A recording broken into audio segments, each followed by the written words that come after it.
You know, I'm going to give you a history lesson. We got some dumbass motherfuckers floating around this country. Stop laughing! And when I do, start fucking. Also, y'all did some nasty ass jokes on my ass too. Funny jokes and unfunny jokes come out of the same birth. You fucking guys are unbelievable. Why are you laughing? Evening, everybody. Welcome to Why Are You Laughing, a history of comedy podcast. And today I'm pleased to introduce you to the television program Seinfeld. A lot of you probably haven't heard of it, so I figured I would bring it to the table. But before we get into it, let me remind you, blindmike.net is the place to be. That's what the kids call it. So make sure you stop there. And what you can do there is you can support the show financially by buying some merch. You can stop by the Patreon if you want these Why You Laughing episodes a week early, as well as bonus content, the Blind Mike Project, Quincy episodes that we watch, all that fun stuff. Then you can support the Patreon. Or if you want to support the show for free, hit up Apple, Spotify, YouTube. You know what to do. Leave 5-star reviews, all that good stuff. Supposedly, it all helps the show. So make sure you do it in some form or fashion. And you can find the links for all of those things at blindmike.net. And we are remote again, so I apologize for any technical issues we may experience. And I have to say, Matt from Rhode Island has bailed on us. This is the longest paternity leave I've ever heard of. I think the kid just took the training wheels off his bike. I don't understand this. Has it been like a week? I don't know. I think he's graduating soon, so I'm thinking about what to get him. But for those that don't know, we've never said it on the show, I don't think. Matt from Rhode Island is a father, so congratulations. Hit up Matt from Rhode Island, support Vaulted Podcasts. He could use it. So he's a new papa. Congrats, old friend. Daddy. And hurry back. You know, we miss you. Miss you, bud. All right. So, as I mentioned, today we were getting into Seinfeld, the TV show. If you go back in the history of Why You Laughing, you will find an early episode titled, Is Jerry Seinfeld Funny? And I believe I did make sure in there somewhere, Craig corrected me earlier and said that I may have mocked the talent of Jerry Seinfeld, but I was really focused on his stand-up, and more so the reputation of his stand-up and kind of the smugness that he speaks about stand-up with. But you'll never hear me criticize his ability to create a television show because he and Larry David created what I feel is the best ever. And I am well aware that Seinfeld's a pretty popular program. I know you guys have probably heard about it. But hopefully we can bring some information you didn't know before, have some discussions that you'll enjoy listening to. And, like I said, Seinfeld's probably a different category. But I am amazed. I do always appreciate when people reach out and say, like, yeah, I wasn't really a Patrice fan. I didn't know much about him until the episode, or Ron and Fez, or Skanks for the Memories. We've gotten messages like that. So I always enjoy that. So any subjects you guys like and would maybe like to hear more about, make sure you let us know. But today we will focus on, the creation and some of the backstory of Seinfeld and some of the arguments that go on regarding the last couple seasons, Larry David leaving, the finale, different things that, controversies around the show that I have very, very hard opinions on. We're going to get opinionated today, folks. But we have to start with some of the, this is a fact-based program, for God's sakes. So we got to get some of the facts out of the way. Shout out to our boy Clarence Worley for correcting us and pointing out that when we mocked Gina Grad in the Man Show episode, the Mr. T reference did make sense. I guess it had something to do with Carolla's book. So as Craig said, this is our second time trying to record this. As Craig pointed out, that's a big upgrade. If that's all we got wrong last week, that's a big upgrade from claiming that Joe Rogan married Bob Schimmel's daughter. So we're getting better as the weeks go on here. It's not as juicy. Yeah, but if we fuck anything up today, make sure to let us know. You can do that on Twitter, Patreon, wherever you want to reach out to us. It was funny, that guy, Clarence Worley, that I mentioned, he just subscribed, and he messaged me through the Patreon and was like, hey, Mike, I just subscribed just to let you know this. which was kind of hurtful, but also very sweet. I was like, oh, that's he just subscribed just to get a message to me. That's very Hey, nice. here's $5. You fucked this up. You're an idiot, but here you go. Remember, blindmike.net if you want to do that. But anyways, you guys may remember we mentioned in one of the Carson episodes we did that Jerry Seinfeld was kind of targeted as a late night guy, which makes sense if you know his act. You kind of know his reputation. You know, he's very clean cut. His act is very family friendly, that sort of thing. And he does seem to be like, I think he's become a bit of a curmudgeon and has kind of a smugness and arrogance to him that I don't always care for. But he is capable of talking about anything. Like whether you look at his act or just the premises on the show, he can make humor out of, pretty much any bland subject. So the idea of him being a talk show host does make sense. I don't know how well. I might be wrong here, Craig, because I think the last time we recorded, I said I didn't think he would be that good. But when you look at comedians in cars getting coffee, it's in a way a late night format. It's much more laid back and conversational. But he could easily have done something like that. I think that was a good interview show, obviously. Yeah, but it's mostly about the one thing he loves more than anything, like Talking stand up. Yeah, you're right. And cars. Yeah, would he have been able to sit through some B-list actress talking about a crazy vacation to Hawaii she had or something? I don't know if Jerry would have been able to put on a brave face for that. Yeah, there was an alligator 100 yards away from me in the same body of water. Okay? Would you believe it? Actually, yeah, I don't know if Jerry could have faked that, but honestly, if he doesn't fake it, then the show is gold. That's true. That's true. There's something to that. So who knows what Jerry could have done in late night? And as a lot of you may know, the Seinfeld Chronicles, which was the original title, that's kind of like when Zuckerberg changed it from the Facebook. It's like, this doesn't sound right. The Seinfeld Chronicles sounds very off. Like it doesn't fit. So it was originally called the Seinfeld Chronicles, and it was going to be like a late night program, but not in the traditional sense that you're thinking. I don't think Seinfeld wanted to be Carson necessarily or have that type of a show. So when NBC wanted to work with him, he kind of pitched the idea. He and Larry David pitched the idea of how a comedian gets their jokes. So it would have had kind of a monologue-y presence in the original form that they pitched it, but it would have been a guy going through his day, and that storyline leads up to him going on stage and talking about it, which is basically how it worked in Seinfeld. I mean, obviously we see the stand-up at the front as well. So I don't know if it's the exact format that they pitched, but it was basically an excuse to get a show about nothing on the air, and it is a show about nothing in the sense that it's not about, a bar in Boston the way Cheers is. Like it doesn't have that central hook that you can get people on, but the idea of a show about nothing is, in my opinion, vastly overblown because it's summed up very easily in the idiosyncrasies and mundaneness of life that leads to all of our stories.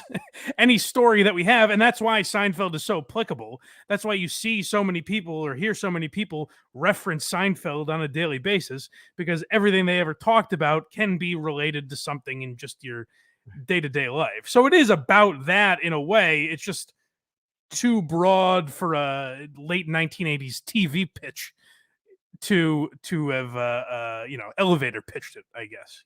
It's a show about three narcissists and an idiot in the city. Right, yeah. So speaking of those narcissists and idiot, the original casting for the program was this is interesting. So first of all, George Costanza was originally supposed to be a stand-up comic because Larry and Jerry were both stand-ups. And by the way, I didn't include the clip for this because it didn't even dawn on me that we would talk about Larry's stand-up, which we should at some point.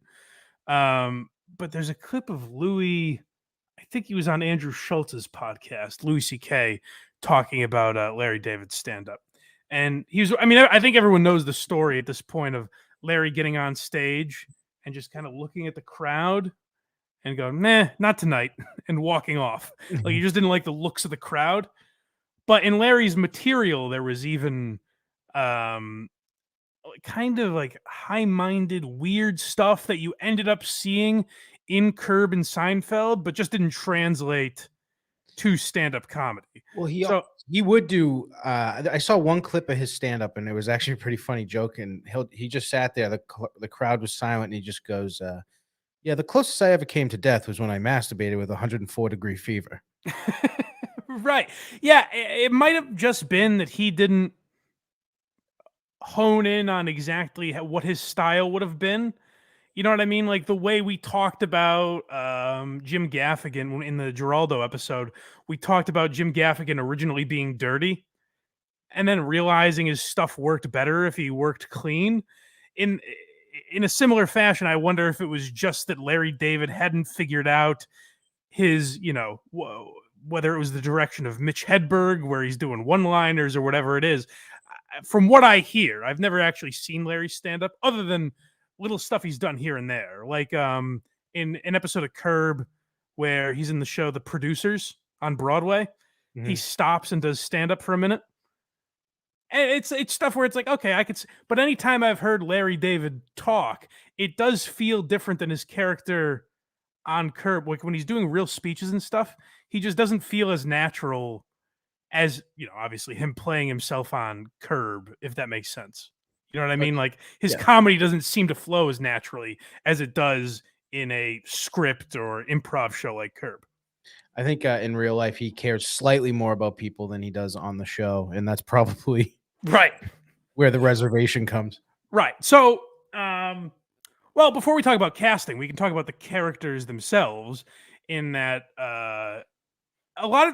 two of these, both the name Costanza and the name Kramer, came from people in Jerry and Larry's lives. I think a lot of people know the Kramer story. I was not aware of the Michael Costanza story, which we'll get to in a second. I didn't know that. But Kenny Kramer I did know about, who was Larry David's real-life neighbor, kind of a shut-in weirdo type of guy. And to prove to you how much he's like the character of Kramer, he didn't want he didn't want NBC using his name, or he didn't want the show profiting off his name. He said you can't use the good Kenny Kramer name. So they had thought about using the name Kessler. There's a couple jokes throughout the show about the name Kessler being Kramer's original name. And I think it was Larry that just said the name Kramer is funnier. Like there's something about the way that sounds. And I think this is similar with Costanza, where they wanted to use the name Costanza because it just sounds funnier than any other option they had. And so NBC went into the negotiating room with Kenny Kramer, and they settled for $1,000. I like how he didn't want the show to make money off him. And I don't know if you knew this, but after he did like Seinfeld bus tours as the real Kramer. Well, which is encapsulated in the real Peterman bus tour. Yeah. Yeah. Exactly. Yeah, so this Kenny Kramer, they nailed it. If that's the type of that's literally, they predicted like well, I guess this would have been after, obviously. But in the in one of the Jackie Childs episodes where Kramer's going up against the tobacco companies, he accepts being a model. They're about to give him a boatload of money, and that was Kenny Kramer. That's who he was. So they nailed that one. Michael Costanza, apparently they just completely ripped off, or so it seems. So Michael Costanza was a real life childhood friend of Jerry. And this is where it gets weird, because Kenny Kramer, at the very least, from the get-go, said, don't use my name. And then they had to negotiate with him. Michael Costanza, on the other hand, the character was named George Costanza. They used that, obviously, for years. Michael Costanza was in a couple episodes, at least one where, the episode where George and Mike Moffat are backing and pulling into the same parking space. Yes. And they refuse to give in to each other. I think Michael Costanza plays like an ice cream man or something in that episode. Oh, no kidding. Yeah, so Michael Costanza is in the show. So obviously, on some level, he was fine with this. But then one day, he was like, "No more. Will you use my likeness?" And what was the exact demand? Did I have it written down there? Michael Costanza sued NBC for $100 million while he was bald, stocky, went to school with Jerry, was nicknamed "Can't Stand Ya" Right. by a gym teacher, and he took pride in bathrooms and parking. That seems like a halfway decent lawsuit. He was pretty good. I'd give him 20 million. I mean, Jesus. Yeah, I bet if he asked for that much, he would have got something. Yeah, 100 million is certainly a steep ask. This is obviously when the show had taken off. So I think he's another one of these guys like Kenny Kramer, like you said, with the real Kramer bus tour. When a show gets that successful, a lot of people want to leech off it. And even with good intentions, like we mentioned this on the Blind Mike Project a few weeks ago. Remember we were talking about the guy that plays the soup Nazi? Yep. Where he said financially during COVID, he had the best year financially of his life just doing cameos as the soup Nazi. So people have made in various ways a boatload of money off this show. So that's a little bit about Michael Costanza and Kenny Kramer. If you're wondering where the Elaine Bennis character is, we'll get to that in a second. But first, people that auditioned for the show. Obviously, it was Michael Richards, Jason Alexander, and Julia Louis-Dreyfus got the parts with Jerry. But I found there were a lot of very interesting names. I think the most interesting list is people up to play George Costanza. Definitely. So just before we'll get into each one, but what are some of the names of people who auditioned for George? Let's start with this one. David Allen Greer. That's a very weird one. Although, I mean, he was a kind of a star at the time. I think he was starting to be a bigger name. I don't know if David Allen Greer was an enormous name. Like, I remember him being popular when I was a kid. Was he ever a huge name in comedy? No, not really. You people correct me. You older listeners always know this stuff better than me. Like, I remember David Allen Greer being around. Yeah. I do, but not that you need to be a big name for this. It's just interesting that he was considered. But would David Allen Greer have fit that role? I really don't think so. Certainly not as well as a lot of the other names on this list. Yeah, Paul Schaefer. Schaefer's a weird one, and there's another show. I think there's another show that was a part was specifically written for Paul Schaefer. Does he have acting experience? Am I thinking the right guy? I mean, I don't know. Like, I mean, he's performing on camera with Letterman on, a nightly basis, but he doesn't have that big a role that would make me think this guy has chops. That's exactly what I'm saying. I'm like, yeah, it's very weird. I've seen him in cameos as himself in various shows. But yeah, Paul Schaefer, that's a very weird one. But, there's the NBC relationship. Letterman was still there at the time. And I don't know how close Jerry and Letterman were at the time, but maybe there's that tie-in. But that certainly wouldn't have worked, I don't think. Nathan Lane. I love Nathan Lane. And that could have been a fun one, I think. I could see that working. He's also a little Jason Alexander-y. Like, that might be the closest to what they actually ended up doing. There's another name that's pretty close, I think. Well, there's certainly one that's close in looks as well, or appearance. Yeah. That would. But I think Nathan Lane would have been a good one. Yep, and the one I'm referring to is Danny DeVito. Yeah, so Danny DeVito, I mean, he turned down the role. He didn't have to audition, I don't believe, because I don't think he even wanted it. This is at a time where Danny DeVito was just in Twins. Batman. Like, he's starring in movies at this point. I don't know if Batman was before 89 or 88, whenever they were casting Seinfeld. But yeah, around that time where he's becoming huge. And he was in Taxi as Louis De Palma, an iconic character. So I think at that point in his career, DeVito was like, if I'm doing TV, I'm starring in a show. I'm not going to be the sidekick. Right. Which Yeah. is interesting because now he's on Always Sunny as like, the third lead or whatever the fuck you would call him. Yep. The Batman movie I was just referring to was in 1992, so we don't need to do that next week. Yeah. Okay. Thank God we nipped that in the bud. So yeah, Danny DeVito. I could see that working. I just think George would have been a gruffer character. Definitely. Like it would have been different. And I could just be purely saying this because of Frank Reynolds.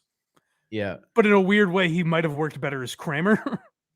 Oh, maybe. Actually, yeah. Again, appearance-wise, obviously he lines up more with George. But if we didn't know that, maybe you'd be saying he could have been a good Kramer. I don't know. But yeah, he turned it down and had seemingly no interest. Cosmo Costanza. That's what we can call him. Right. The last two are pretty big names. One is, I would say so, yeah. One is Steve Buscemi. So Buscemi's another one. I see him more as, maybe this is because of the Sandler stuff he's done since, but I see him more as Kramer than George. See, I could see other people playing George. I couldn't see anyone playing Kramer. No, and that's not even really what I mean. Like, I think Seinfeld is a perfect show. So I don't think any of these people would have worked as well, obviously. I think it would have been a different show. Definitely. Like I said, I think Nathan Lane could have pulled off a close performance to what George was, but it would have been different. You know what I mean? You would have had to play more to his strengths than Jason Alexander's. So it certainly would have been different. But a lot of these guys are so different.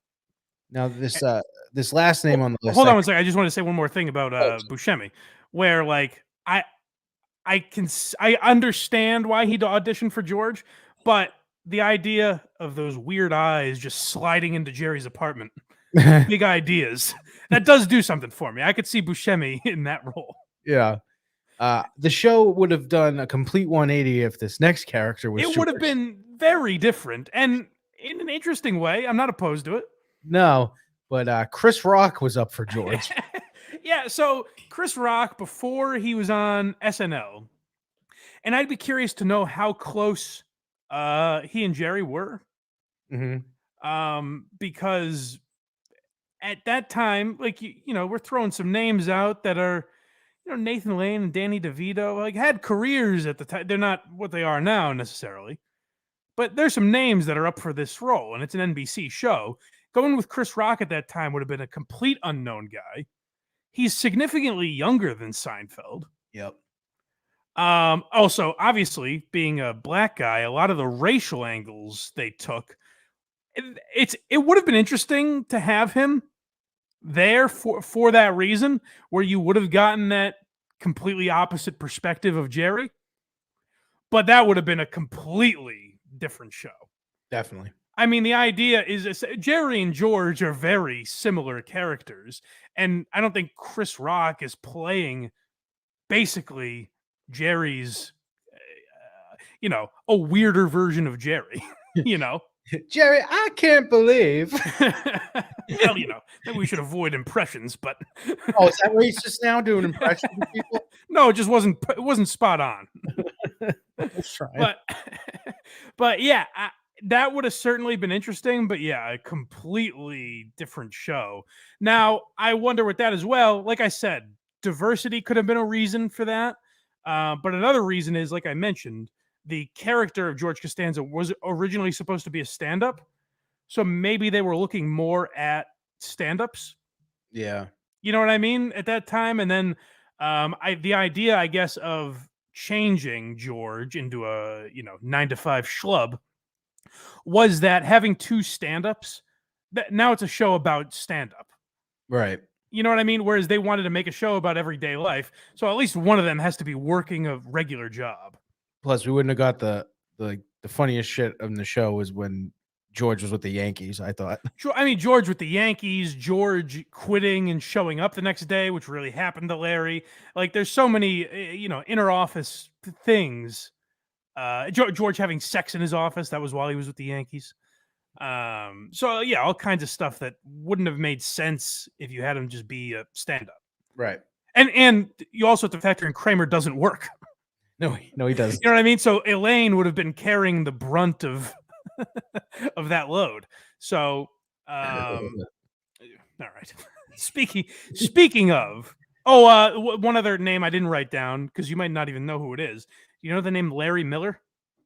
No. He plays the doorman in Seinfeld. The uneducated doorman. Can't talk about anything but sports, I suppose. Mm. He was up for George, and Jason Alexander said he walked in to the auditions, and he said the only other guy auditioning that day was Larry Miller, and Jason Alexander was like, "Oh, I get it. I'm here to get this guy Larry Miller to take less money because Larry Miller was Jerry Seinfeld's best friend." And I guess Jason Alexander did such a good job that they ended up going with him instead of Jerry's buddy. But Larry Miller also in a good episode of Curb Your Enthusiasm. So I'm sure that paid off when he sees what Jason Alexander makes. I think Jason Alexander's worth like $50 million. Yeah, I'm sure Larry Miller doesn't mind that.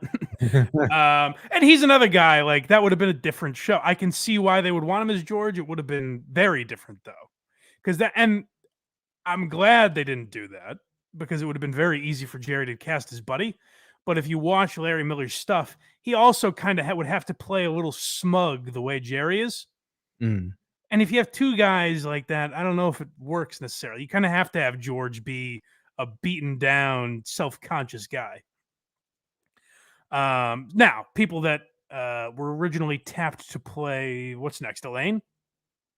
Yeah, I think we should just do Kramer first. It's just two names, and then It rattled two off. Yeah, so the two most interesting, and I don't know how heavily they were considered, because the guy that was mainly considered before Michael Richards, there were two people. One I had never heard of.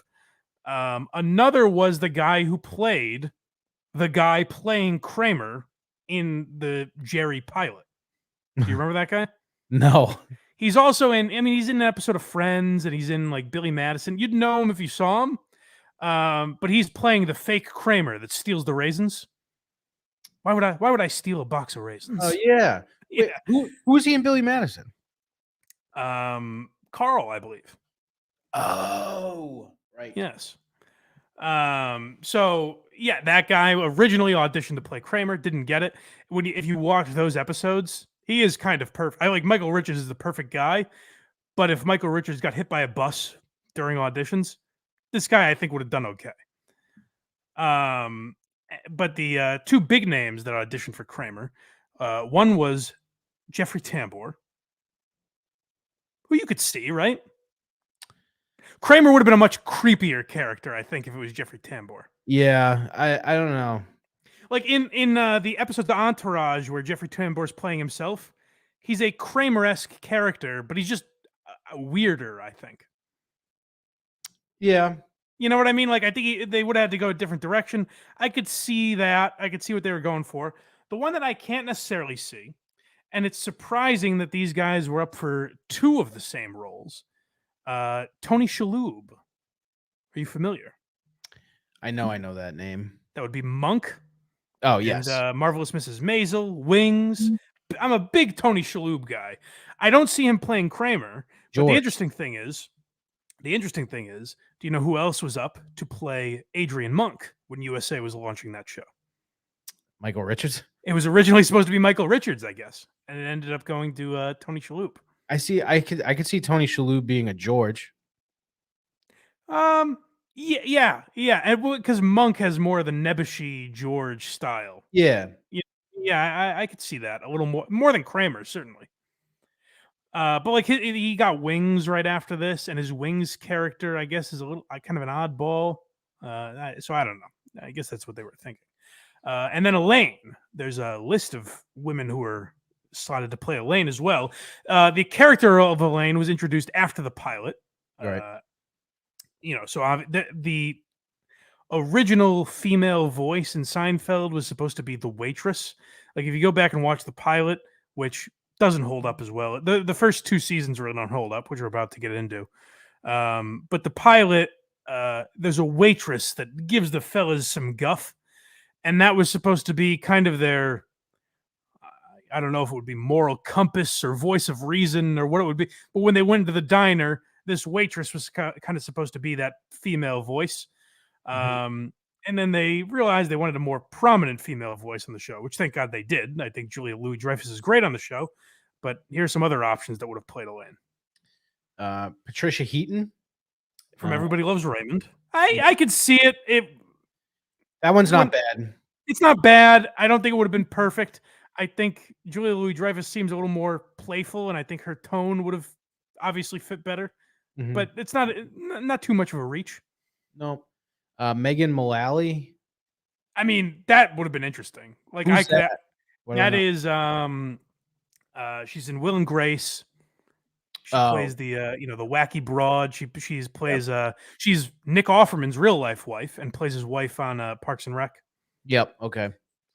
She actually could have been great. I could see that. I think Elaine would have been a little maybe ditzier or crazier or something, but like that could have fit. Yep. Marissa Haggerty. Mariska Hargitay. Oh, that's spelled correct. I thought that was just yeah, Mariska Hargitay from SVU. I don't know SVU that well, and that's the only thing I know her from. So she doesn't seem incredibly playful, but who knows? Maybe that could have worked. And this last one, and if this was happened, I can guarantee you Jerry and Elaine would have never dated in the show. Rosie O'Donnell. Yeah, so you know what? I'm not totally against that idea of casting for one reason. Rosie in Curb is very good. Great. Like she has a couple very good episodes in that show. So I think she could have fit the tone of Seinfeld well. The character would have to be completely different. Yep. And listen, I know I'm no prize if you look at me physically.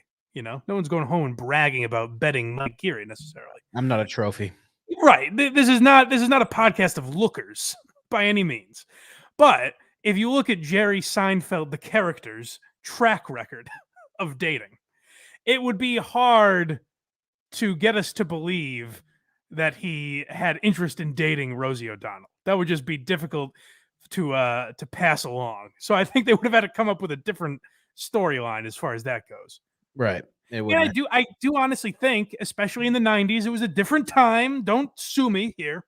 But I do think it would have been weird. Rosie playing a lot of the sexual or sexually based storylines. I do think that would have been weirder than someone like Julia Louis-Dreyfus. Well, the game episode, it would have been an easy winner. Yeah, right. So that would have been weird. Also, I've said Deborah Messing. You folks in the corrections department, please let me know. I couldn't find anything to back that up, but I swear I heard. I know she is in an episode, one of the great episodes, by the way. She's a rabid anti-dentite. But I couldn't find anything that said she actually auditioned for Elaine. So I could be wrong about that one, but I think she was in the running as well.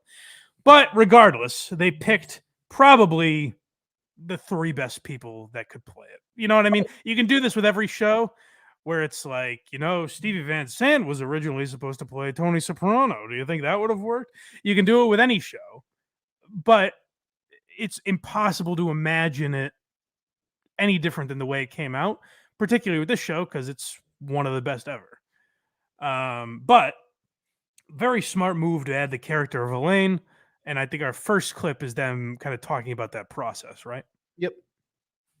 They made, two substantial changes between the pilot and the next 4 episodes. One was the character, the waitress that Lee Garlington played at the coffee shop, was in essence supposed to be the 4th character. Decaf, you sure this is decaf? Where's the orange indicator? It's missing. I have to do it in my head. Decaf left, regular right. Decaf left, regular right. And Lee came in one day having rewritten her big scene and handed it in to Larry.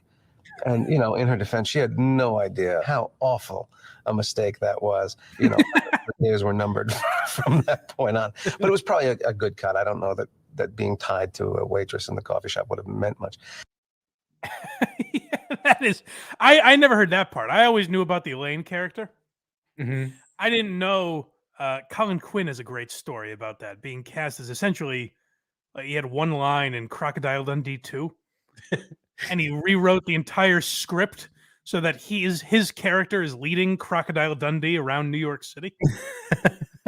And he handed it to the fucking director or the writers or someone. So that's a very ballsy move. I kind of give her credit, but yeah, had she known, like in 2022, anyone in television would have known how horrible an idea that would be to submit to Larry David. Yeah, exactly. That's almost like the go-to punchline, where it's like, yeah, it would be like bothering Larry David with this. Yeah, exactly. So yeah, but it all worked out for the best. It's where it came from. It has to originate from somewhere. Right. Yeah. So I think that definitely worked out for the best. But another change that was kind of made that I think made the show better was Jason Alexander started playing George essentially as Woody Allen. And it's impossible. If you know any of Woody Allen's work, it's impossible to then watch Seinfeld and not think, oh, I wonder if Larry David was influenced by this guy. Like, it's very not that Larry ripped him off in any way, but the influence is, I mean, crystal clear. And so because George was essentially Larry David, Jason Alexander started playing him in a Woody Allen way. And you can see that a lot in the pilot. And I'm kind of glad that he found more of a George. Like, he really became his own character to the point where he's not Woody Allen or Larry David. Like, obviously, the George Costanza character is very similar to Larry David and Curb Your Enthusiasm, but there's a lot of differences as well. Like, he became his own voice, which I think certainly helped the show a lot. Definitely. For sure. Now, the first two seasons don't hold up. Basically, everyone says you can start watching season 3. Some people might push back on me with 2. 2's okay. Yeah, I'll get some pushback with season 2, but season 1 is just a different show, and I think it's unwatchable. It's pretty cool. It's damn near unwatchable. Like, sure. I think easily the pilot's not horrendous. It's not great either. It's not horrendous. But I think the episode where they offend the busboy, or they get the busboy fired, and then they go to his apartment and he's looking for the cat. I would mark that as the worst episode of Seinfeld, hands down. It's up there. That and the busboy takes over. If you watch only that, you're like, oh, this is a show about the busboy and his wacky friends. Right. That one sucks. And I forget if it's season 1 or 2 when they're stuck in the lobby of the restaurant. You think that's one of the worst episodes? Like, it bug. I don't know. I go back and forth on it. Oh, that's hilarious. People are going to push back on this one hard. That's the episode that people say, like, marks. That's when Seinfeld became Seinfeld. It doesn't. I understand, like, there's funny stuff in the episode, but it doesn't, like, Seinfeld 4. Yeah, like, I don't know, just a lot of that episode. I said caught right. No one answered. I think you're gonna get a lot of pushback there. I think that's crazy, but I think a lot of season 2, it doesn't. Put it this way: not that it's bad, because you can compare it to other shows from the '90s, and I'm sure it's a hell of a lot better. But it doesn't hold up the way every other season does, I would say. Right. Also, kind of a plot hole there. The reason Kramer's not in that episode, the Chinese restaurant episode, Yep. is because, like, his character is supposed to be like a shut-in and doesn't leave his apartment. But we see him in just the episode I was referring to with the cat. He goes with that guy's apartment with George. Right. It doesn't make any goddamn sense. Come on, Larry. See, you're coming over to my side. It's a great episode, but great, strong.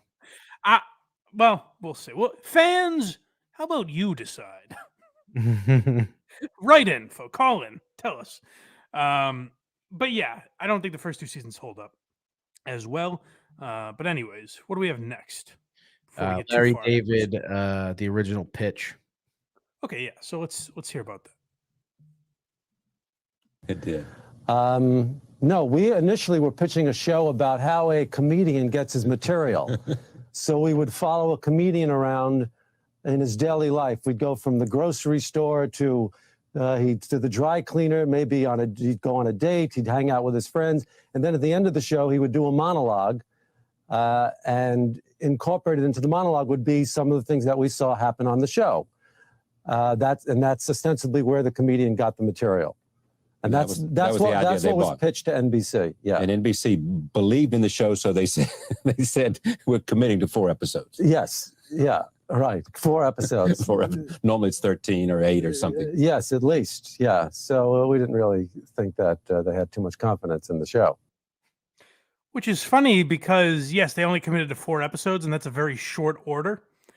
But Seinfeld didn't take off in the first season, and I don't know that it necessarily took off until the 3rd season, maybe.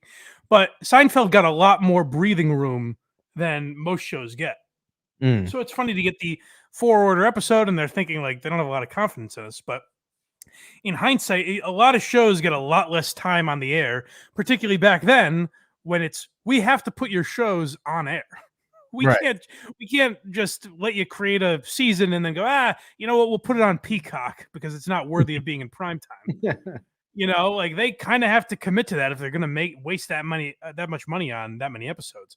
So good for NBC for letting that play out. And I think I'm trying to think now. My Cheers database is on the fritz. I haven't talked Cheers in a long time, but I think Cheers had kind of a similar early run where they weren't, doing anything crazy in the ratings, but NBC let it play out, let them give them some time, and that was pretty rare back then. So trying to think of where I want to go next, because I think our next thing we jumped pretty far ahead. Am I wrong? No, this is Bryan Cranston. Oh yeah, so this is basically just a clip talking about the rhythm of the show, which is very unique. So I just wanted to play this quick, and we can talk about that. Now, I had the great good fortune of being in comedy boot camp, being on Seinfeld for a few years, and watching Larry David craft a joke like a surgeon, and Jerry and he working together, talking in a language you can't really understand unless you're on the inside. And I was able to be watching that tennis match between them and going, oh my God, the timing and care, it's like a souffle. It's that delicate. You could crush a joke or you can lift it just by the way it's delivered or the timing. The reason I included that clip is because I think it's very interesting. First of all, I don't know of any show to the extent that Seinfeld is where you can tell a Seinfeld fan kind of by the way they talk. I think the best example is probably the podcast Tuesdays with Stories. Oh, for sure. Listen to that for about 5 seconds, even before they throw out their own Seinfeld references, and tell me if you think they've ever watched the program. It's funny. But yeah, there's a very specific cadence and rhythm to the dialogue in Seinfeld, unlike any show I've ever seen, where it's very specific. It seems like it's all very much in Jerry and Larry's voices for every character, yet it works somehow. I was always amazed at that watching Seinfeld. Like I said with Larry Miller, the doorman. You can name a bunch of examples of characters that come in for just one episode, and their cadence and rhythm seems to fit perfectly with what the show is.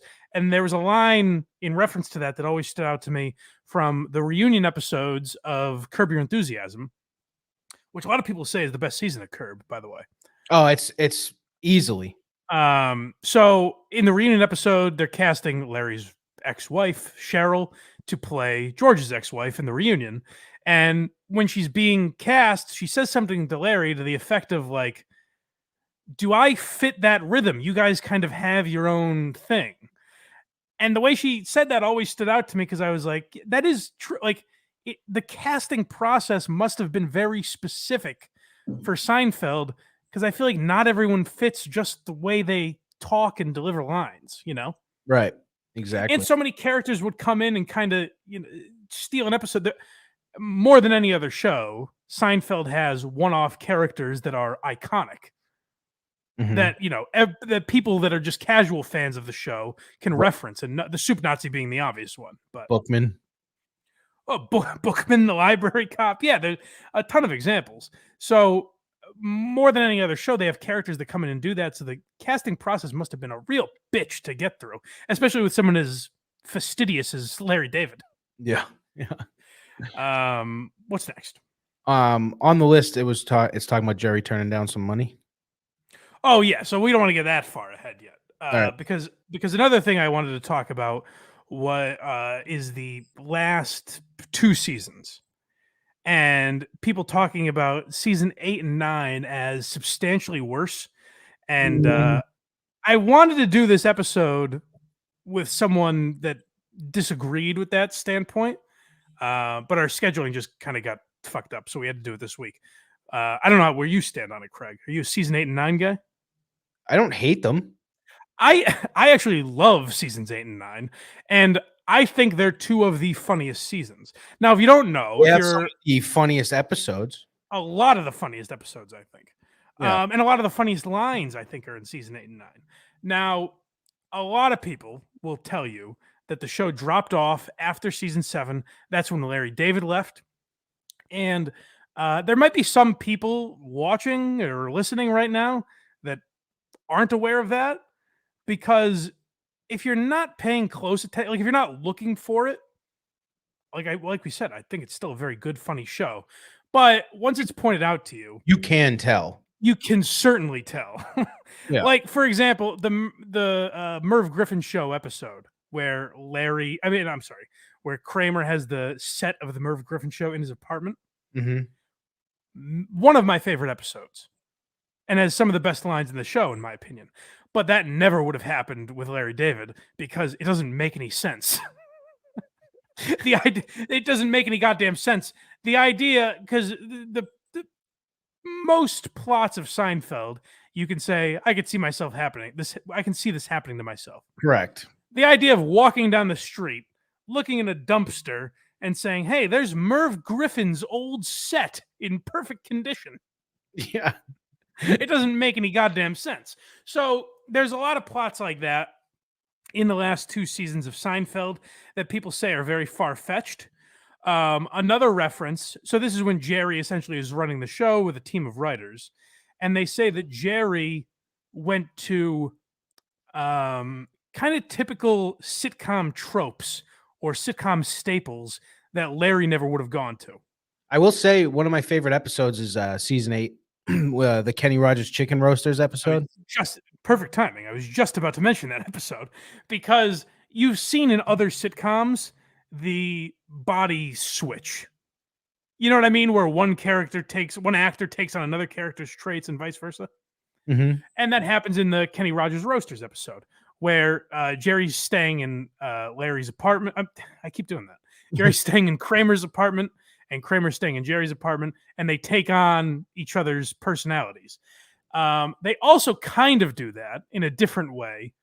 In the episode where George stops having sex.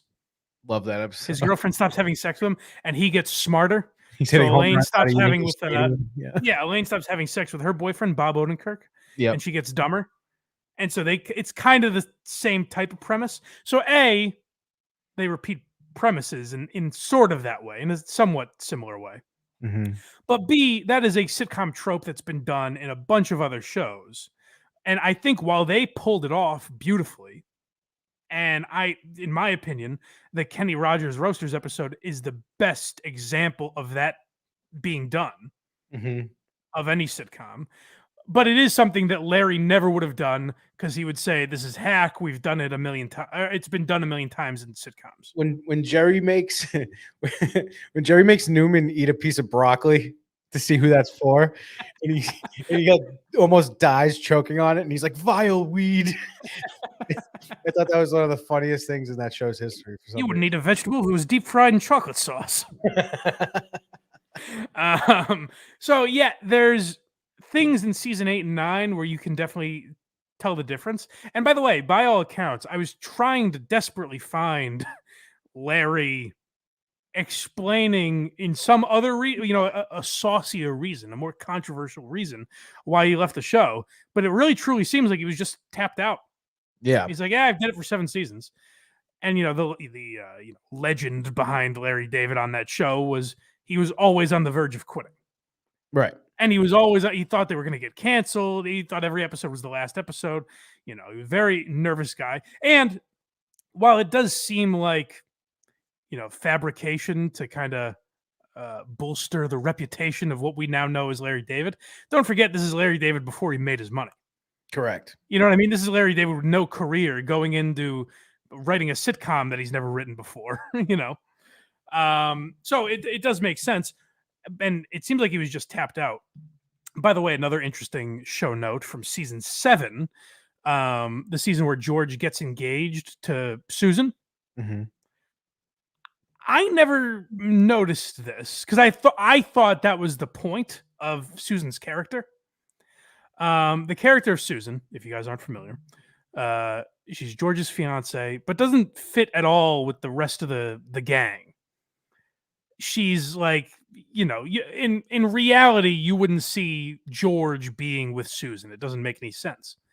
And I thought that was kind of the idea behind George getting engaged.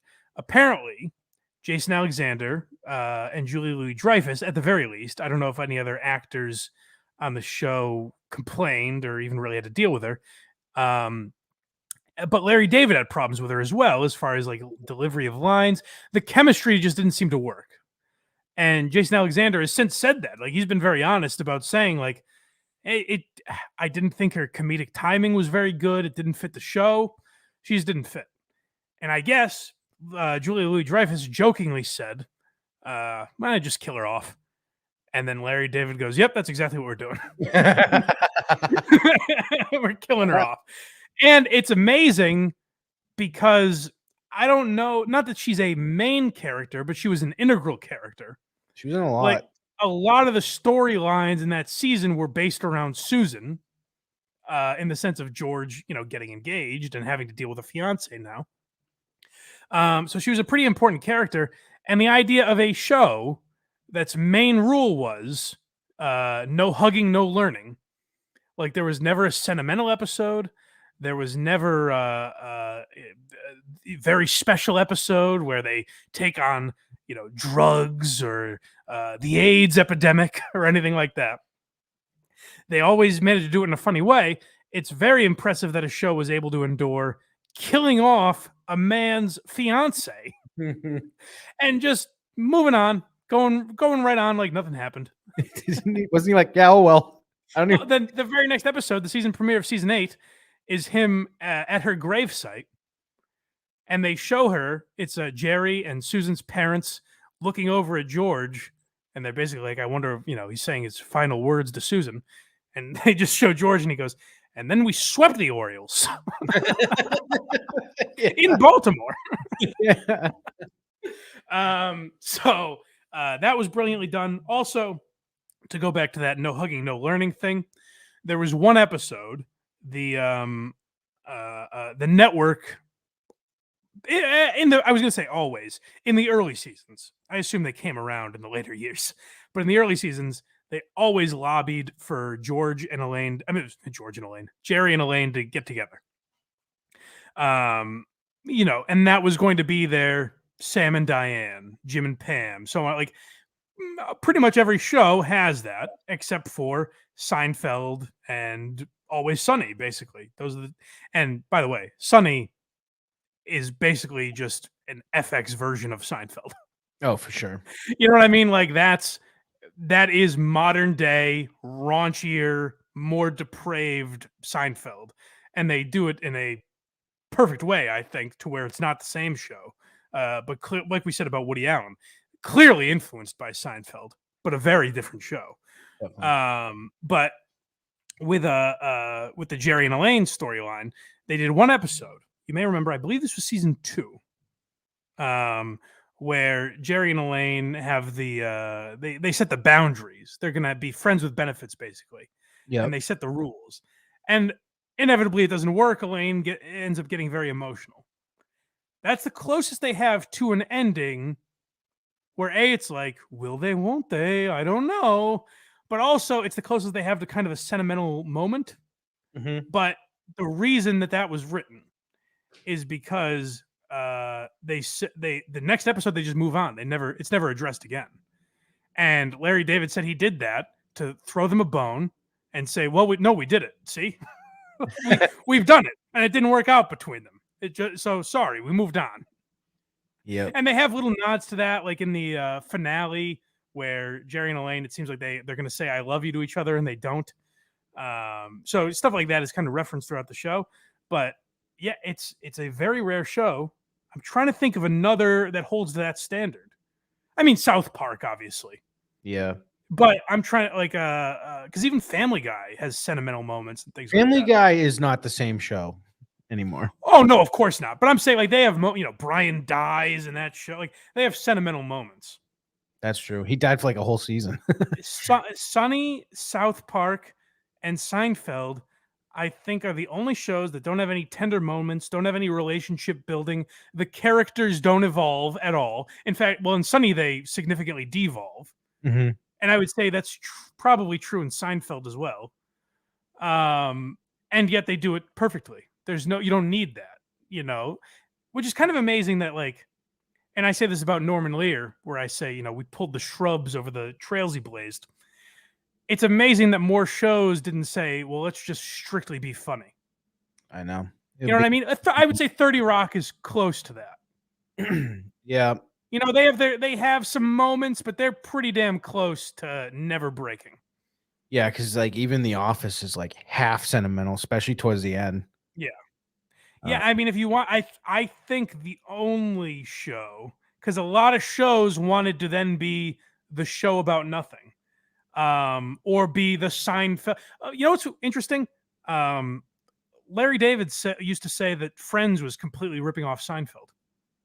Mm-hmm. He used to say, well, hey, if you want to see Seinfeld with people 10 years younger and more attractive. But I don't see that. I think that's a very different show because they went the route of, relationships and character evolution. Something that I really feel Seinfeld, South Park, Sunny, and I'll throw 30 Rock in there. I can't really think of another one that was able to do zero character development. Well, I think it was more so because Friends was a group of white people in the city who met at a coffee shop. Oh, for sure. I mean, yeah, there's definitely similarities. And you can even go back and see storylines where it's like, okay, they're going for a Seinfeld-y thing. Yeah. But I think maybe it's just that I think Seinfeld's so much funnier that I don't see the similarities. It's not even close. If you think Friends is funnier than Seinfeld, this probably isn't the podcast for you. Yeah, you know what it is too, is Friends was written for a different demographic. True. So if they were ripping off aspects of Seinfeld, that's probably true. But it was clearly written for a different audience. True. True. All right. So self-absorbed comedy. Well, first we got to talk about the Jerry thing, ending the show, right? It's this one, then the finale. No. The Jerry turning down $5 million an episode. Yes. So yeah, and how long have we done? Do you know? About an hour.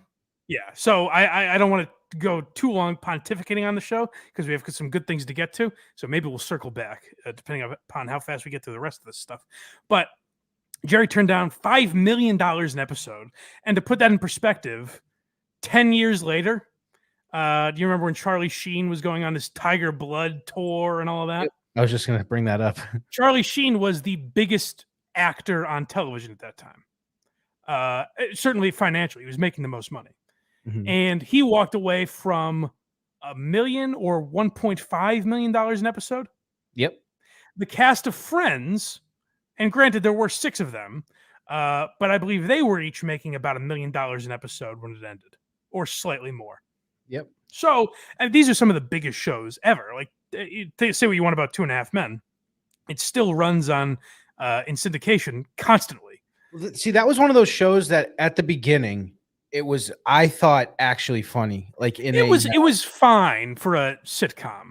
I thought you know what I mean? If you're someone who has the respect for sitcoms that I do, you're like, okay, the early scenes aren't terrible, whatever, Well, you have to if you're gonna get through How I Met Your Mother. I'm a big How I Met Your Mother guy, but me too. Except the end, it was terrible. Yeah, but How I Met Your Mother's a good example. That's very sitcom-y. So you kind of have to like sitcoms to watch that show, where Seinfeld is different. And Joe List, like I mentioned, hates television, but loves Seinfeld. He hates The Sopranos, but he loves. So you don't need to be necessarily a TV fan. Seinfeld speaks to a very specific, even though it hit a massive audience, I do think it speaks to a specific demographic, at least the people that like really love it. But yeah, Jerry turned down $5 million an episode. It's fucking nuts. So I mean, credit to Jerry. Say what you want about him, and I have. But ooh, that was corny. I hate that I said that. Say what you want about him, and I have. But yeah, I was literally looking something up, so I was kind of half listening. I mean, folks, folks, tell me how you really feel, Mike. But point being, I've trashed Jerry plenty. But turning down $5 million an episode. Now, maybe he had some insight into what he would make in syndication. But still, pumping out another season, 24 episodes, making $5 million an episode, that's tough to turn down. But he knew. And I think to Jerry's credit, he knew the show changed in the last 2 seasons without Larry. And he said, you know what? Why make another season before people catch on to that? You know what I mean? Like when you're on top, people are looking to tear you down. So why keep going and let people say, you know what? Seinfeld fucking stunk at the end. They needed Larry. Because look at The Office. I truly believe people's opinion of The Office changed when Michael Scott left. Like Michael Scott leaving caused people to think The Office wasn't quite as good a show as it was. I don't think it caused that. It just wasn't. No, but no. Let me rephrase. Okay. I think the last couple seasons without Michael are horrendous. Yes. But what I'm saying is it lowers The Office's rank in all-time television shows because they kept going past their prime. You know what I mean? Right. And so Jerry avoided doing that. So good for him. But all right, enough of that. What's next? Self-absorbed comedy. Yeah, so let's hear that. And this is kind of what was an early criticism of the show Seinfeld. And this is Larry and Jerry responding to it with, I believe, Bob Costas. Maureen Dowd wrote about a year ago in the New York Times an article headlined Yada Yada Yuppies. Part of the article was, quoting an editor from the New Republic, Seinfeld is the worst last gasp of Reaganite, grasping, materialistic, narcissistic, banal self-absorption. It is the apotheosis of yuppiedom. This is someone who has never seen Shakespeare. If you've ever seen, A Midsummer Night's Dream, it's the same thing. All these people, self-motivated, conniving, tricking each other. This is classic comedy. This is that's a very good point. Knows nothing about comedy. The whole idea that we came up with selfish, self-motivated behavior, like we invented that, it's really pretty ridiculous. That's a great clip to show why I both love and hate Jerry. Yep. Because listen, he's right. The idea that they came up with it's been around forever. Like they invented narcissists. It's crazy. They just did a better job poking fun at that than a lot of people do. But then to compare yourself to Bill Shakespeare. Come on, Jerry, relax. But you know what? The guy created the best television show ever. So maybe he has that right. He was also making it like it was more like the formula, not necessarily the I know. But it's just funny to have zero issue putting yourself in that realm. Oh, for sure. And not without a shred of irony saying like, yeah, it's me, William Shakespeare. So now we're going to hear about the finale, right? Yep. Yeah, so the finale is another thing that's heavily scrutinized and criticized and done in a very funny way. Larry David did a great job at poking fun at that, where when he wants, in the season 7 of Curb, when he wants to get the cast of Seinfeld back together, he has to go individually to each of the cast members and pitch it to them.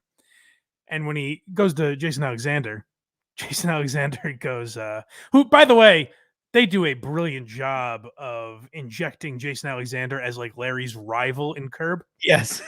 To show that he is different than George Costanza. Yeah. It's very well done. Yeah, this is a pamphlet. I'll get to that. There's a clip that is very similar to what you're referencing. Yeah. But with Jason Alexander's character, he goes, you know what it would do is it would erase the finale and kind of be an apology that says, We're sorry. We know it was terrible. He's just trashing the finale. And Larry's going, I didn't think it was that bad. But this is the Larry explaining the finale, and he perfectly encapsulates why I like it. Like, I liked the finale. Now, granted, I didn't watch it when it was on. Maybe if I was very young in 1998 or 99. I think it ended in 98. And I was very young, so I wasn't watching Seinfeld at the time. Maybe if I was a little older, I'd say I hated it. But watching it when I did, I enjoyed the finale, and Larry hits all the reasons why I liked it. The last episode, as you look back on it, are you happy with it? I was happy with it, but apparently some people weren't. And I can't understand why. I thought it had all the elements for a final episode. You tried to pull all the elements that had been part of the show for almost a decade together and at least make a nod toward them in one episode. Yeah. I tried to, I tried to write a finale. I don't know what people objected to. The reviews were mixed, and one thing that was often heard was, well, it was pretty good, but it wasn't as good as the general standard of the show. How much did that sting? We weren't doing the show. That wasn't an episode of the show. That was a special. And it was, this is not an easy thing to do, to wrap up a show, because the show there is no natural conclusion to these four people's lives unless you wanted to kill them all, which everyone thought we were going to do, and when Larry told me the idea that they would end up in prison, it just seemed like a really funny thing to have happen to them after them being so selfish. Killing them, I think they went the right way, by the way, because killing them would have been tough. Yeah. Plus, like I said, they pulled off the Susan death, but in the last episode, having them all die would have been a rough one to have pulled off. Oh, yeah. I think they did it perfectly. Having them go to prison, I think perfectly shows you, hey, these were not good people. And it's a very funny thing. I think an ending with the same conversation it started with was very well done, because it was a way of saying, hey, we've run out of shit to talk about. Mm-hmm. I thought it was very well done. And the other reason I like it is because, like Larry said, they tried something different. And had they done just a regular episode of Seinfeld, NBC says, hey, we want you back, and they just do a wacky episode of Seinfeld, people would have gone, oh, this is bullshit. They should have done something special. Why not bring every character back? And they go to jail. And, See, this is one of those situations where, I didn't love or hate the finale, but I don't know what else to do. I think that's about right. That's probably the right attitude to have about it. I don't think it was the greatest finale ever, but I enjoyed it. I thought it was pretty good, and I thought I can't imagine really a better way for Seinfeld to have ended. So I'm sure there could have been, but I'm not the guy to think of it. Yeah, I haven't thought of it either. So call in, folks. Let us know. All right, what's next? One of my favorite clips ever: Larry King and Jerry Seinfeld. Oh, before that, do I have the Jackie Childs thing before that? Do you have any notes I missed? I guess is what I'm asking. Oh yeah, sorry, that is before. Were there any other notes or no? Nope, this is the last note.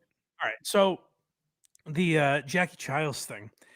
There were two spin-offs I heard. Well, there were a few spin-offs I heard in reference to Seinfeld. The two, well, really the one that I think could have been something. So the one that was the most rumored and talked about, and it's never been confirmed. There were weird rumors. I couldn't find Larry or Jerry specifically talking about it. But by certain accounts, they were tied to this, and it was a Jackie Childs spinoff. Obviously, Kramer's lawyer, who was essentially a Johnny Cochran parody. Put the bomb on. Yeah. Now, could that have worked? I don't know. Yeah, obviously, you would have had to expand that character. Yep. It couldn't just be Johnny Cochran. I don't know how great, an actor that guy. Could that guy have carried a sitcom? I have no idea. I will note, we played this on the Blind Mike Project a couple months ago. Yep. The actor who plays Jackie Childs is now in, what was it, Cheez-Its commercials or something? It was like, who told you to eat Cheez-Its? Yeah, it was Cheez-Its or Goldfish or something. Yeah, it was something like that. So, and then 20 years later, he's in this commercial. But could that have worked? Maybe. I mean, if Larry is writing it or Larry and Jerry together, I'm not putting anything past them. And being a lawyer does lend itself to a series of one-off episodes. Correct. You know what I mean? Every episode he's got a new wacky case to deal with. And that's kind of what they were going to do originally when they were thinking about making Better Call Saul a comedy. So that idea is not outrageous. I just think now you've got a kind of a corny sitcom rather than what Seinfeld was. Right. You know what I mean? Now you've got a guy in are you going to give him a love interest and a family or what? You know what I mean? Mm-hmm. So I don't know if that would have worked. The one I do kind of like the idea of this, and I've heard Jason Alexander talk about it. The way Jason Alexander talked about it, it felt like it was just his idea, and I couldn't find it getting any traction or going anywhere. But he suggested a show called Del Boca Vista, which is Morty and Helen Seinfeld and Frank and Estelle Costanza living in Del Boca Vista and essentially being rivals. That'd be great. Which I think could have been a really great show. That would have been great. Yeah, I mean, we would have lost King of Queens, unfortunately. But I think we would have got it, but we would have got a few less seasons, I think. Right. I think there could have been something there. So that's interesting. Now, there were also, Michael Richards got the Michael Richards show after. There was speculation that he would play Kramer. None of the main four characters playing themselves in a spinoff would have worked. No, because you would have had to have the other ones. It wouldn't make any sense. And you could even say, well, George, I mean, Curb Your Enthusiasm, he couldn't be George Costanza in a world without those other three characters. It just doesn't work. It doesn't fit. Right. Like Newman getting a spinoff, again, I don't think would have worked. Oh, I believe there was also talk of a Kramer-Newman spinoff or something. But it just would. He lives across the hall from Jerry. It would have to, it would just be Jerry moved. They all moved. He doesn't speak to any of these people who he saw every day for years. That's why I hate spinoffs in general. And that's why I think Frasier worked, because they had to move across the country. And the people in Cheers, like, they were his friends at the bar, but they weren't integral to his life. Right. You know what I mean? So that's why I think a spinoff is so tough. And I'm glad they didn't do any of those. But I do think Del Boca Vista could have worked. It definitely could have, because even on the show, they were barely on it, and they were in Florida, and there was already some structure of what that place was like. And those four characters are different enough from the four characters in Seinfeld that it could have been its own show. It could have stood on its own, Right, definitely. All right, what's next? Larry King. Oh, that's right. So, this is a very famous clip. Like I said, I look at this as if you've never watched Seinfeld, maybe you'll go down that rabbit hole. But really, I look at this as an episode for Seinfeld fans to jerk off. So hopefully I'm hitting all the proper notes. And this is a classic. Jerry going on Larry King, who I said we should incorporate more into this program. Hopefully I'm doing a good job of that. You're really cupping the balls for the people listening. Good. That's my dream, really. So Jerry's going on Larry King to promote B-Movie. And this is what Larry asks him about Seinfeld. Lasted how long? 9 years, 180 episodes. You gave it up, right? I did. They didn't cancel you. You canceled them. You're not aware of this? No, You think I got canceled? Are you under the impression that I got canceled? Have I hurt you, Jerry? I thought that was pretty well documented. Is this still CNN? Don't most shows go down a little? Most people do also. But yeah, no, I went off the air. I was the number one show on television, Larry. Do you know who I am? Jewish guy, Brooklyn. Yes. Okay. 75 million viewers last episode. Boy, you don't take it so bad. Well, that's the big difference between being canceled and being number one. Okay, I'm sorry. We'll be right back. Jeez. B-Movie opens. B-Movie Can we get a resume in here for me? B-Movie opens. We'll be right back. Larry got actually mad there. It's a very funny Jerry moment. But Larry does seem to get annoyed at the end. But I will say, I don't think Larry King gets enough credit for being self-aware and being funny. Because like when he says, "Have I hurt you, Jerry?" Like I thought that was funny. Like I love Larry King. That's pretty funny. And the part that people don't even really notice, Like Larry gets offended by, or Jerry gets offended by, like, you think we were canceled? What the fuck are you talking about? Mhm. The part that I'm obsessed with, just as an interviewer, he says to Jerry Seinfeld, is now Seinfeld lasted how long? As if that wasn't a very easy thing for the Turner Broadcasting Corporation to have found out. That's why he said, "Is this still CNN?" Because all of what he was saying was very easy to research. Yeah. Well, I've talked about it before, but I'm a big Larry King guy, so I just thought that was funny. What's next? 75 million viewers, by the way, last episode. The Super Bowl, I don't think gets that now. Oh no, they get over 100. Oh, do they? Yeah. All right, good. I'm glad you corrected me. Jerry and Larry celebrate at SNL. Oh, so this is great. This goes back to, I just love, this is the smugness in Jerry I enjoy. Yes. You know what I mean? Like, this is Jerry being fun with his snarkiness or smugness. But it reminds me of the scene you mentioned earlier, Craig, Mhm. where they're just roasting Jason Alexander's book, Acting Without Acting. Yeah. It's more of a pamphlet. Everything's without now. Raise your kids without raising them. And it's just, you can tell it's just Larry and Jerry enjoying each other and being funny. Yep. And This was a moment. absolutely dragging their nuts across everyone in the Yeah, and just celebrating how great they were. Like they really did something that very few people, or you could say no people, have done before. So this is them. I think it's at SNL 40, if I'm not mistaken. I believe so. Right? Yeah. So let's hear that. Hey, Larry David. Hey, How you doing? I can't believe this. That's unbelievable. Hey, what's going on? Let me ask you something. Yeah. Was I really a writer on Saturday Night Live? Yes, Larry, you were. You wrote here for one season. Huh. And look how big that we hit it after that. Yeah, Huh? I know. We had like the biggest show of all time. Unbelievable. Unbelievable. Hey, look at that. Fantastic. Yeah, and you know, you can never do that now. With No. The media landscape, such as it is. Possible. It's like we had the last 2 tickets before Disneyland burned down. Beautiful thing. It's really great. Yeah. Good for them. Just as you said, dragging their nuts across everyone's face. Yes. So They're yeah, I mean, they're both worth about $1 billion. It's fucking crazy. it is wild how much they made in syndication. And you know what's crazy is they used to say, well, they're the first people that could have gotten a deal like that. Because you know, the example that everyone uses is like Gilligan's Island, like the cast of Gilligan's Island got really fucked. But pretty much everyone, 60s, 70s, even into the 80s, I think, got pretty fucked in syndication.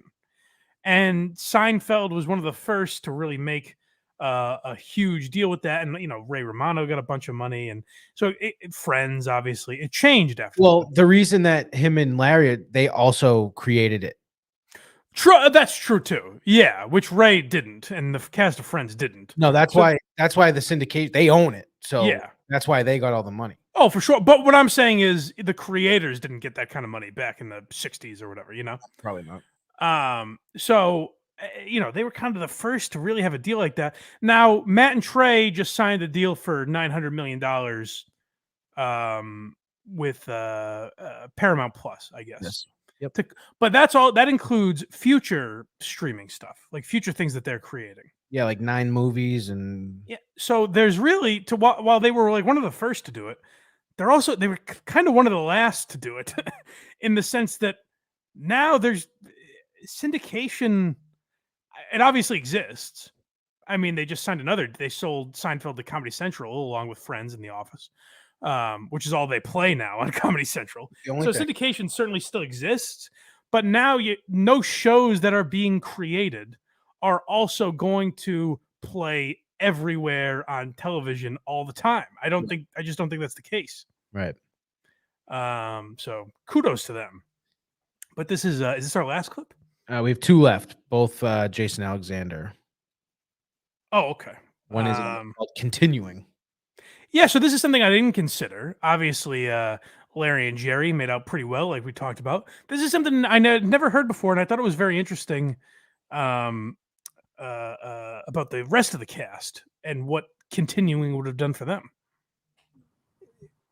I'll even give you a little bit more. Because Julia, Michael, and I are not partners in the syndication of the show, in which there was an enormous amount of profit to be made, we could no longer root for the longevity of the show because we knew historically, you play an iconic character on a TV series, your career may be done. So we were going to have to spend an awful lot of time and energy getting the next gig if we were ever going to work again. And since Seinfeld wasn't going to be the annuity for us that it was going to be for Jerry and Larry and a couple of the other partners, continuing to make more of them was a self-defeating prophecy. We were going to contribute to our own eventual demise as actors. We would have set ourselves up even better as, having enough money to live off the rest of our lives. Financially, we could have done fine. But we were all still relatively young, and we wanted to do other things with our careers. And this thing was going to stop us dead, and we weren't going to profit from it. So we kind of went. I want to cut a clip of him saying, we all wanted to further our careers, and then just cut to Michael Richards at the Laugh Factory. Well, that's a good point. I would say maybe the damage was already done. Julia Louis-Dreyfus, by the way, has one of the best television careers ever. She's a trillionaire. She's the richest of all of them. I mean, a lot of that's from her parents also. No, I know, but I'm just saying she has the most money out of all of them, which is crazy. So Julia Louis-Dreyfus, obviously on Seinfeld, but she also had Veep. I mean, a lot of people love, and I think was a hilarious show, and that ran on HBO for 7 seasons, I think. But the one a lot of people forget that went into syndication was The New Adventures of Old Christine. That was the most forgotten show ever. I mean, I think my mom might have watched it when I was a kid, so I definitely saw episodes of it. Me too. I have no memory of whether or not it was funny. But it lasted 5 seasons, which is very tough to do. Mm-hmm. I mean, that, and that ran in syndication for a while. I can't imagine you ever see it on now, but still, that's an incredibly successful career to have 3 major successful television shows. But the unfair advantage that I think she had is Elaine Bennis was essentially a regular woman. You know what I mean? Obviously there's an aspect of her that wouldn't necessarily exist in the real world, but George and Kramer kind of became cartoonish characters. Right. And I think are so iconic and distinct in a way that Elaine's character wasn't, that it was a lot more difficult for them after the show. Well, Michael Richards is the most fucked, even if he didn't do the. And he was such a great actor, maybe the best physical actor ever. Yeah, but he just you look at him, there's no hiding who he is. Well, that's why I thought of it when I mentioned the Monk thing with Tony Shalhoub. If Michael Richards played Monk, he looks like Kramer. It would be hard to get past. he's just Kramer. That's him. And listen, a lot of people overcome that. So maybe it's just about getting a chance. Because Julia Louis-Dreyfus dealt with that a lot too. And then someone just gave her a show and it lasted, it worked. It lasted for whatever reason. Mm-hmm. So I feel kind of bad for, Jason Alexander in that way. Because he rooted for the end of the show. So when Jerry, had some integrity and wanted to end it, he was pumped, but it never really played out the way he wanted it to. Because he in particular, Michael Richards didn't have much going on, but also blew up his career. Yes, he did. Jason Alexander, is a good actor, but it is tough because I see him pop up in things. He was in a couple episodes of The Marvelous Mrs. Maisel. And his plot line was basically bickering with Tony Shalhoub, and I was like, look at George and Monk getting at it. That's fun. He was in Shallow Hal. Shallow Hal. That might be the most bizarre role ever to cast Jason Alexander as a dude the with ladies' tail. man. And he had a tail. Yeah. Oh, that's something we didn't get to either, by the way, is the women of Seinfeld. Jerry, at the very least, in the show, is a comic who's been on The Tonight Show. Mm-hmm.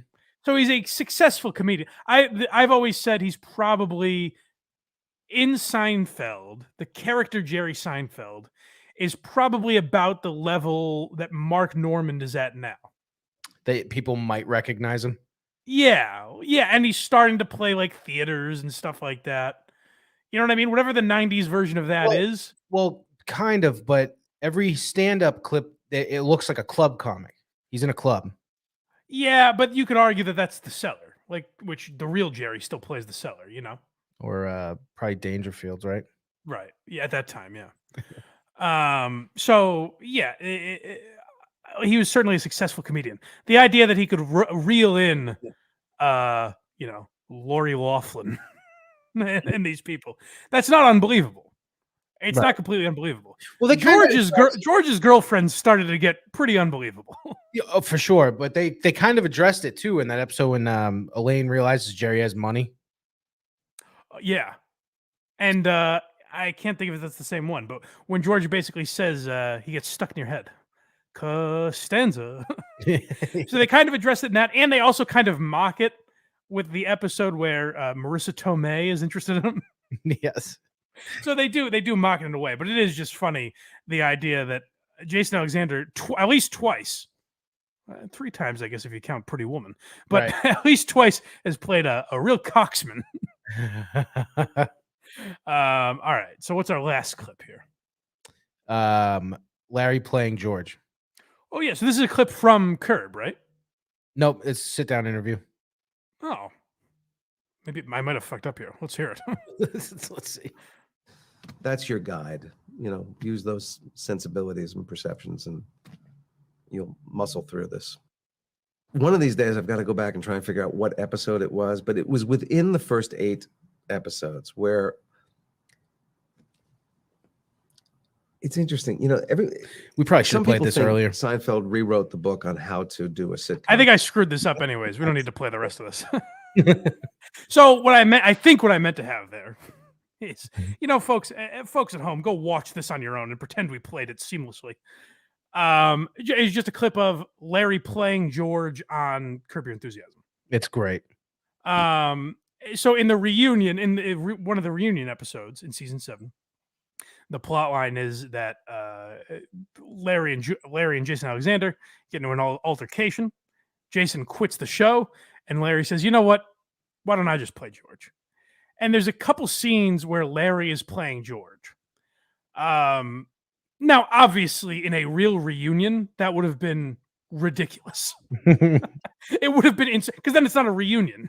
Why would you not have all the characters back if you're having? It doesn't make any sense. But the reason I wanted to play the clip, or at least mention it, is because of all the people that we mentioned, whether it's Chris Rock or Danny DeVito or Steve Buscemi, I truly believe the only one where it may have been the same or possibly a better show is Larry David. For sure. Which no one knew at the time because he'd never acted before. Right. But I mean, the best proof of someone's work, like, listen, Jerry wrote the last 2 seasons of Seinfeld. People think whatever they want about him. I like them. Others don't. The best proof of how valuable someone was to a show is Curb Your Enthusiasm, because he went on for now 11 seasons, 20 years later, after Seinfeld ended, and was like, "Oh yeah, I could do this on my own." Right. And the other thing is, like, in Seinfeld, basically, conservatively, I'm going to say 75% of the plots in Seinfeld wiped away with the invention of cell phones. Just Correct. like a lot of the plots are someone leaving someone a voicemail at the wrong time and having to contact someone, but you can't get to a payphone. And, that's a lot of the plot. We lost this person in the mall. Yeah, right.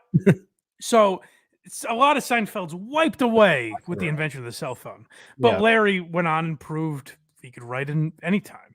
Now, you could argue the last couple of seasons of Curb, not as great. They have but not I would attribute that more to Larry David is now a billionaire who does not have the everyday problems of someone who's just living an average life in New York. Mm. You know what I mean? Like he's just too far out of that world that it's probably tougher for him to write a show like Curb. But he'll pop up with a good episode every once in a while. I thought the MAGA episode was amazing. I thought it was great. Do you think? What do you think's better, peak Curb or peak Seinfeld? That's a tough question. And I think what Seinfeld did was more impressive. Because I think I laugh harder at peak Curb, but Seinfeld's peak lasted longer. I think I laugh harder at just like, and even something simple like Larry being woken up by Jeff and Susie's daughter. I was just gonna fucking say that. He's telling And her, you're like, shut the fuck up. That was one of the funniest things I've ever That seen. might be the hardest I've laughed at a television show. Me too. That was literally going to be my example. So, like, I may have laughed harder at Curb, and my sense of humor might be like dirtier or whatever the term would be. You know what I mean? Yeah. So I might just like that comedy better. But if you look at Seinfeld, like they were able to write an entire episode about a masturbation contest without ever saying masturbation. Right. You know what I mean? Without even really using any of the normal terms for it. Like they say, the master of your domain and shit like that. Yeah. But they're not like making hand gestures and shit like that. Like that was very difficult to get around. And that's, considered one of the best episodes of Seinfeld ever. It's up there for sure. Yeah. So that's a tough call. I developed more of like a love for Larry David than I did for any one character on Seinfeld. Yep. So I almost feel like I have more an attachment to Curb for some reason. And there might be something to, without the laugh track, it's more intimate or whatever you want to call it. Mm-hmm. So I don't know. It's tough. I've probably laughed harder at Curb, but I was watching Seinfeld completely in syndication. Don't forget. You know what I mean? Like I would watch Curb live. Like I would stay up, watch an episode. Whereas Seinfeld, it was on when I got home from school.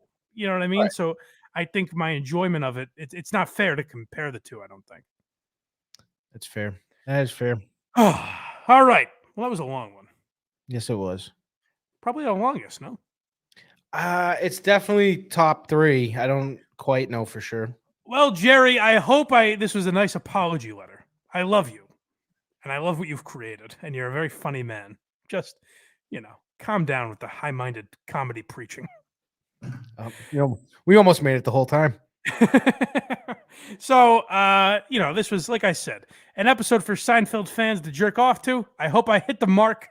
Let me know about it. And you can find links where you can let me know at blindmike.net. Our social media is there, as well as all the free links to the Patreon, all the free links to the podcast, and the Patreon. So make sure you do that, blindmike.net. Support the show. Excuse me. You can support Craig, verygoodshow.org. And I'm dying here. So we should probably wrap this up. We'll see you guys next time on Why Are You Laughing?